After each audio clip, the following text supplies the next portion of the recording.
Hey, hey, hey, we're back talking about anger resolution. Difference between anger resolution and controlling your anger is big.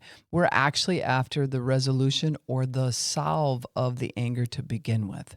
Because we're all going to have the emotion of anger, or we'd be kind of weird. I always tell people if I had an anger sucking machine and just sucked all the anger out of your body so you could never be angry again, you would literally, I could take your wallet, drive off with your car, and there'd be nothing that would say, hey, I want something to stop. Because that's what anger says. And so God said that you can be angry, but sin not in your anger. And we're here at C.O.R.E programs talking about this today, added to some other parts that we've done a podcast that led up to this that gave some different assignments. And one of the assignments was to find the unrighteous toolbox that we grab for. And we're going to talk a little bit about that today. Because I think we've done the assignment already where we are seeing how we were tempered, whether we go from 1 to 10 really quickly or cross over into rage, getting to know the anger and the loose cannon area of ourselves. And then now we're continuing to talk about the righteous toolbox we grab for. And the Bible says here in Colossians 3:8, but now you must put them all away. Anger, wrath, malice, slander, and obscene talk from your mouth. We're supposed to put those all away. That doesn't mean you'll never feel anger, but it's an unrighteous toolbox. It's a way we're handling something that's not of God. It doesn't mean we lay down and get run over. It doesn't mean we don't have good boundaries. In fact, your best boundaries, your most effective boundaries come when you're in the most righteous spot. But when you're using unrighteous tools to solve something, it doesn't work out and it just frustrates everybody and people get hurt. So Colossians 3:8, but now you must put them all away, anger, wrath, malice, slander, and obscene talk from your mouth. So we're going to talk about some of the things I mentioned last time that are in the unrighteous toolbox, like using your 5 senses to record with is how we record and we gain memories and we learn, and the computer of our brain logs everything as we're using those 5 senses, touch, eyesight, hearing, all of that. But then also we can use those things to abuse another person, to act out what we're feeling on the inside.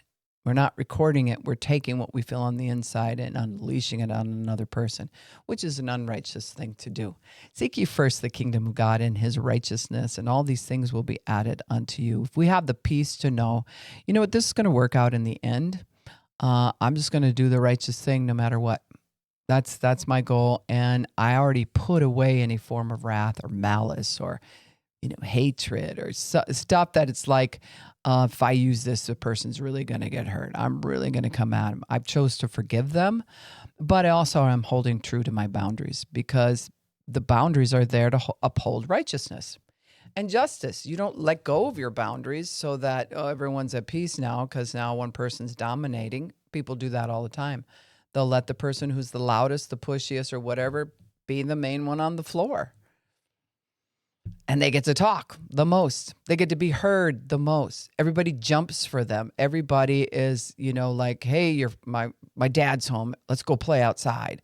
That type of feeling. Or my mom's losing it.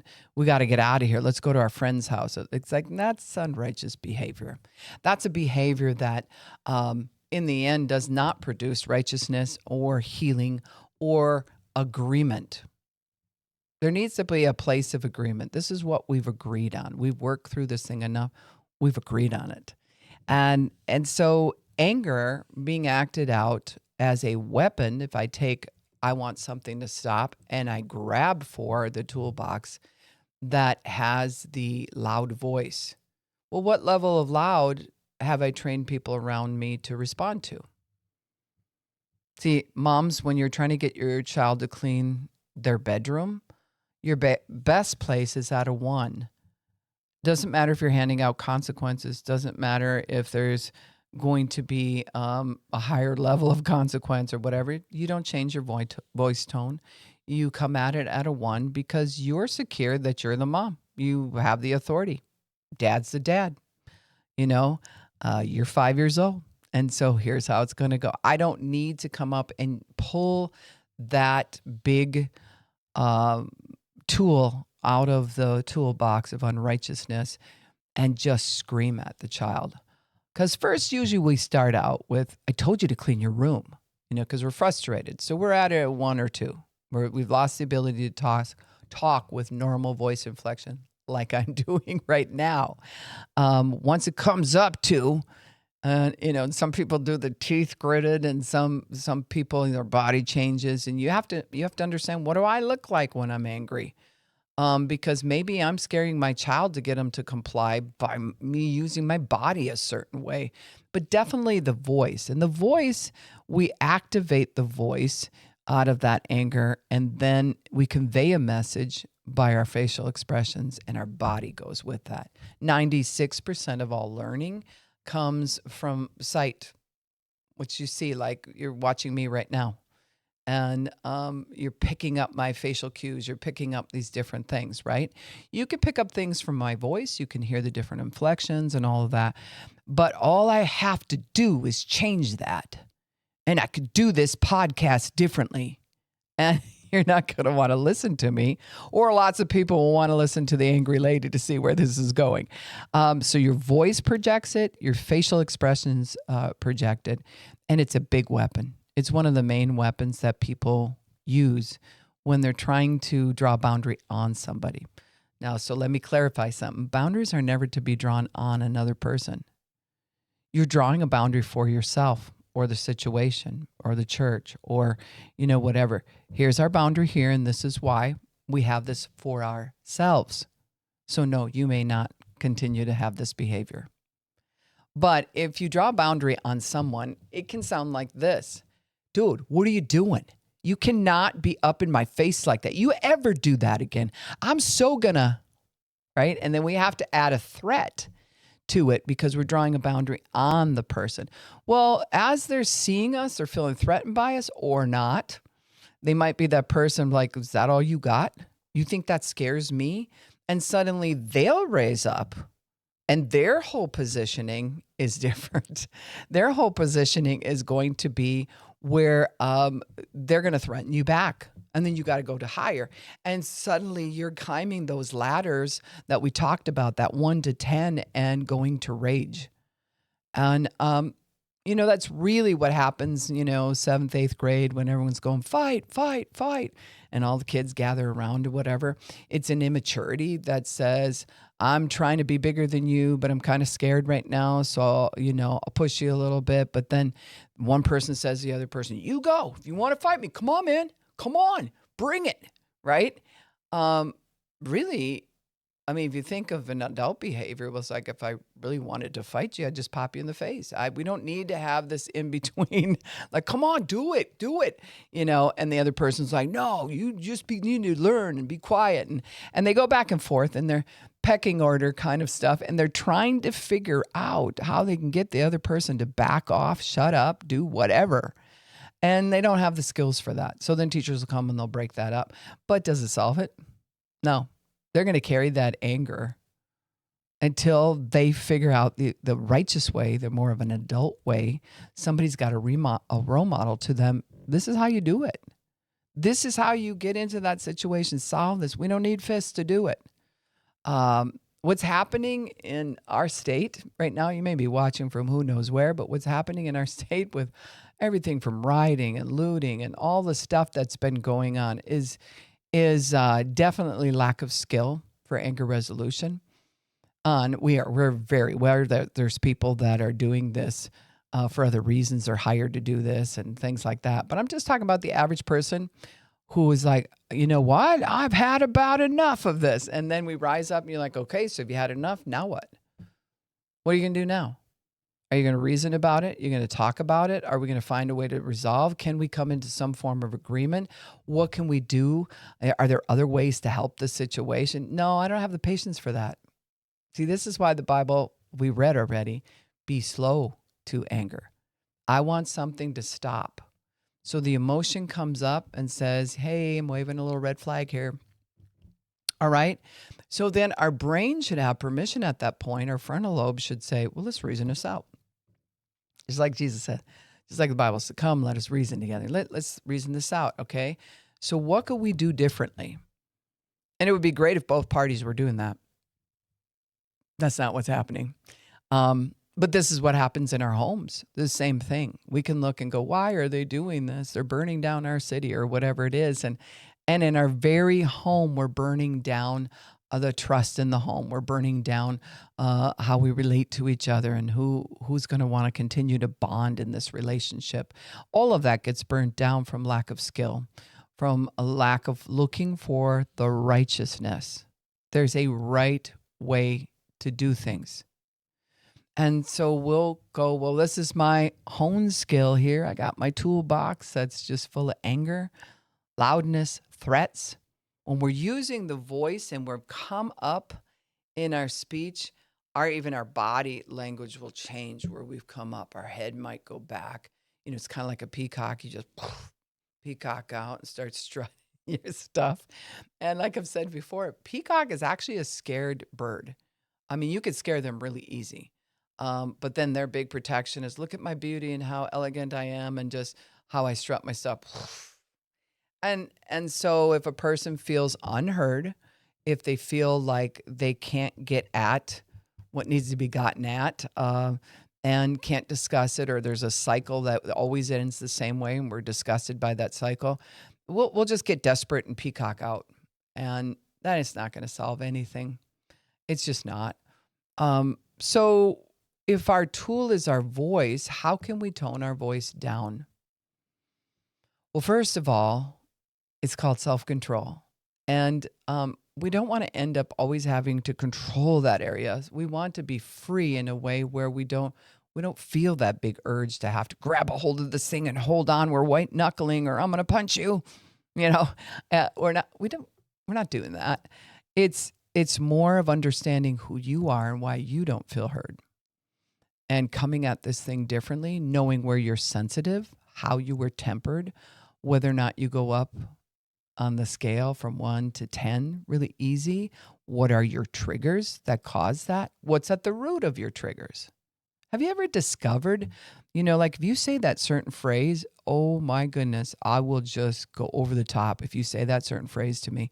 Well, that's a trigger point of your pain. It's like someone, you got an open wound and they're like, what's this? And they just stick their finger in it. It's like you're gonna explode to protect yourself. So we have all this avoidance. Don't talk about this with mom. Don't talk about this with dad. Don't bring this up or whatever, or they're gonna lose it.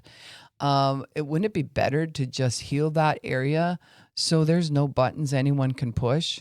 It doesn't hurt anymore. So part of learning self-control, part of grabbing a hold of that is to get healing in the areas of your wounds. Then there's no need to be grabbing for the big voice. I've even seen this role modeled where I taught preschool for quite a few years. And we ran daycare and we had foster children. And I love children. And so, but what's crazy about it is the younger ones, usually probably under the age of 5. At times, I remember this little boy that he felt like the kids weren't listening to him. He felt like no one was there for him or whatever. And he would come into the classroom, there might be 10 other children playing there. And he would come in and he'd use his big person voice. And so it would sound like, way lower, more like an adult voice, and it didn't fit his body. But he felt like if he used his adult voice, and he didn't even have one, but he made one up, that somehow people would have to listen to him. So that's what his world sounded like at home. I'm sure someone had the big, this is how we're doing it. And you got to. So he would do that. He'd like, you guys need to leave me have that truck next. You're not sharing. And you'd look at him and like, who are you? He was projecting his little voice. And he had a very kind little voice, but he knew they weren't going to listen if he used his kind little voice.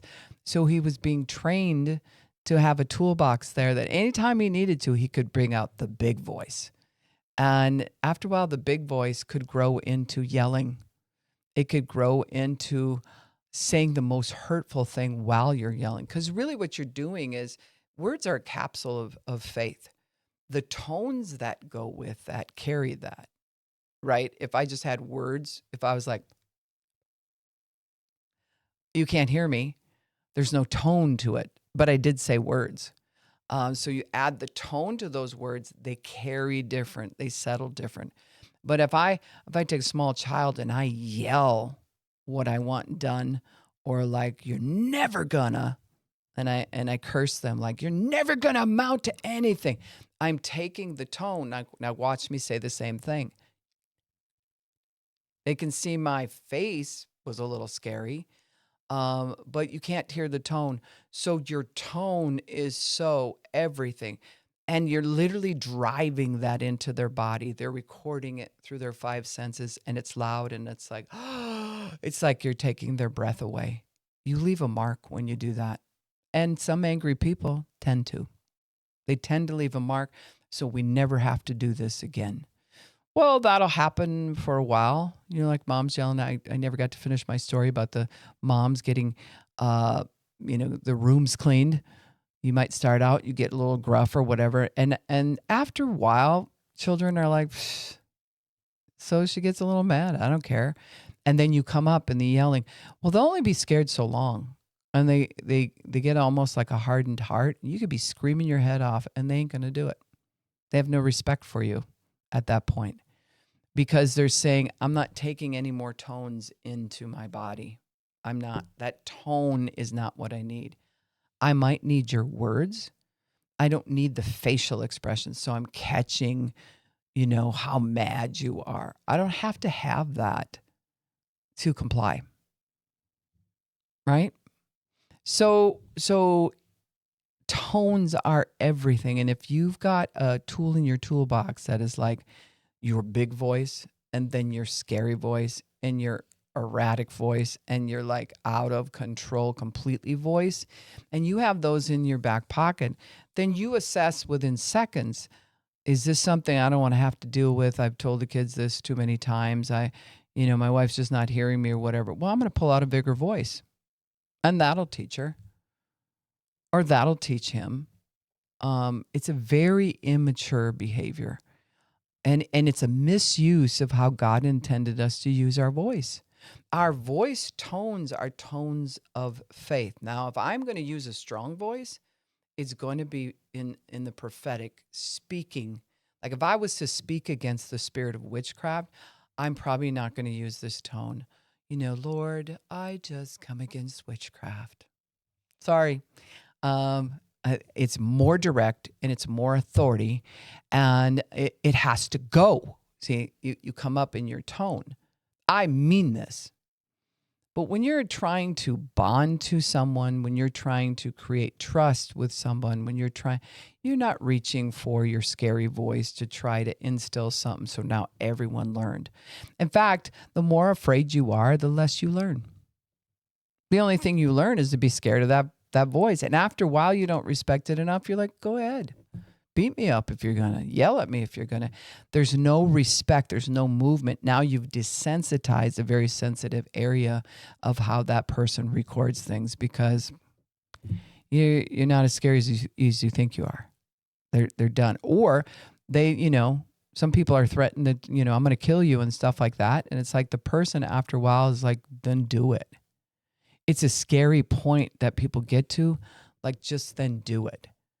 Because they've recorded these tones and they hurt so deep. They were driven into them, and they're tired of grieving it, and they're tired of being afraid of it. They're tired of that. And they're just like, just do it and get it over with. I'm so tired of you threatening me, which is also in the tone of the voice or the look on the face. So our voice combines with our body action. So you can tell someone's angry if they do this, with no words. And you're like, what's up with them? But when they had words to it, and they're threatening words and they're big voice words, that can be really scary. And so what we're looking for in ourselves is to try to find, why are we that insecure that we have to grab for something so unrighteous that doesn't have as much power as a righteous thought, as a righteous way of doing things? People respect people who don't lose control.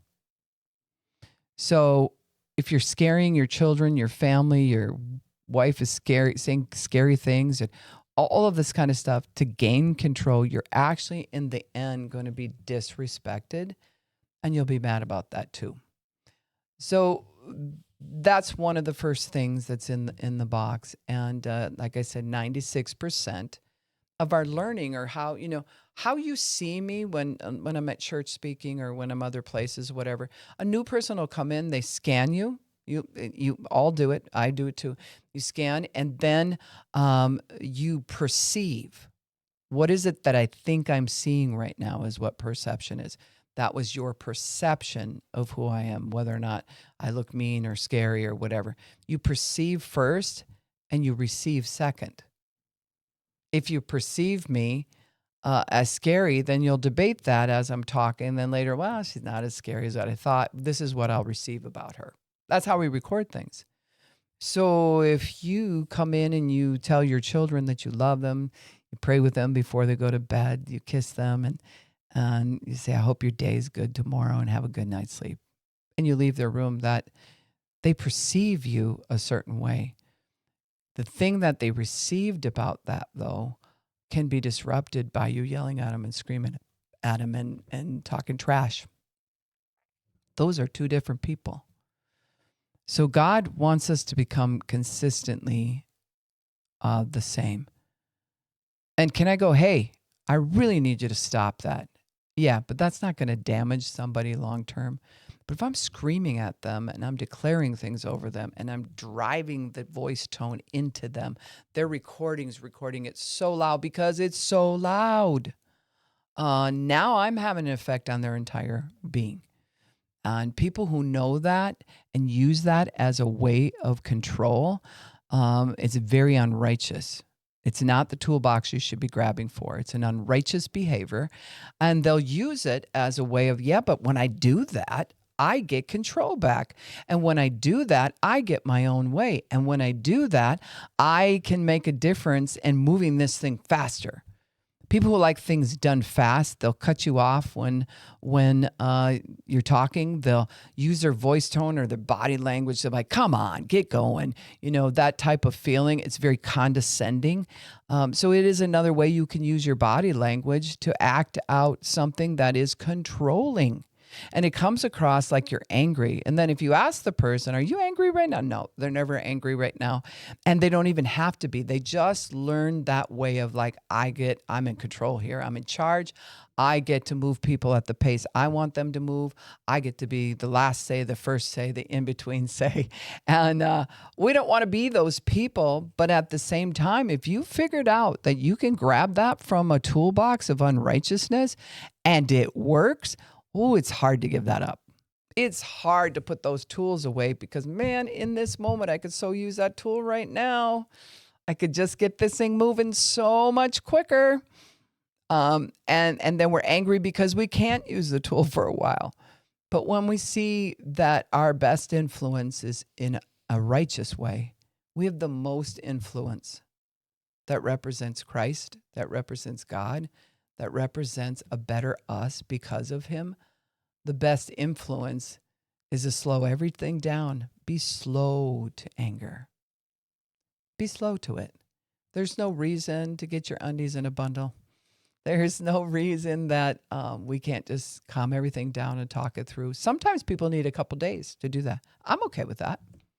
I've been in places in my life where I needed a moment, a day, an hour, evening, 2 days, whatever. And it's like, I've mulled this over enough. Now we can talk about this, because I don't know why I got really upset.